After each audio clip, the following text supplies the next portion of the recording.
Peggy 18.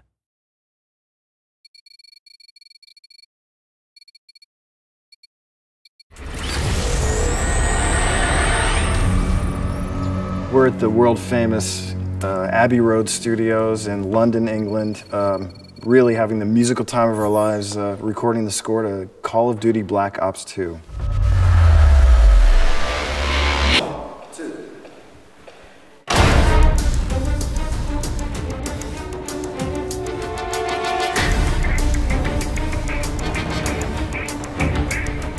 The amazing thing about Abbey Road is its history. You know, the Beatles recorded most of their catalog here. We're just so privileged to be recording Call of Duty in the same room as Star Wars, frankly.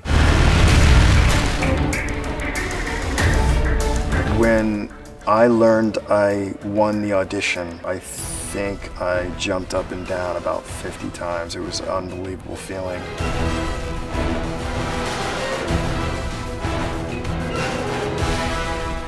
For a game like Call of Duty, I wanted to have the best musicians in the world. You know, these musicians have been trained for a couple dozen years, some of them, and they're just amazing at what they do. I could never hope to have the same kind of quality of this music without their input, and their interpretation of what I write brings something new and fresh.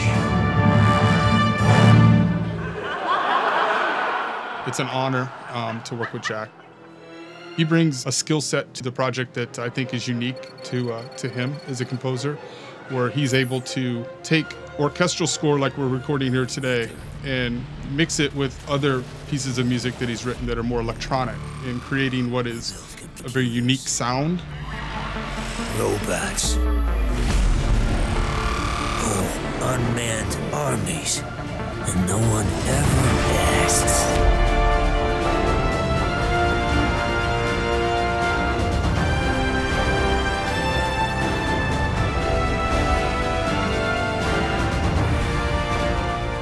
I love being in the room and hearing something I didn't expect to happen, but it's actually better than I thought it would be. And that's the value of bringing all these different parties to our party.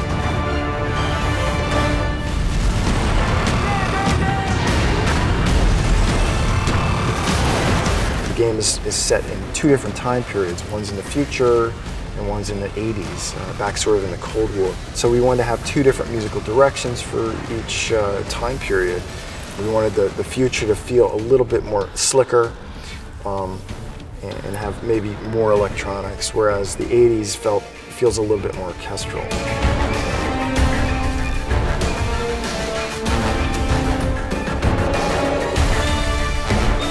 I think my favorite part of writing music for video games is that there's so much creativity. People are interested in what's new, and coming up with new sounds is part of the fun. And I want to keep doing that for as long as I can.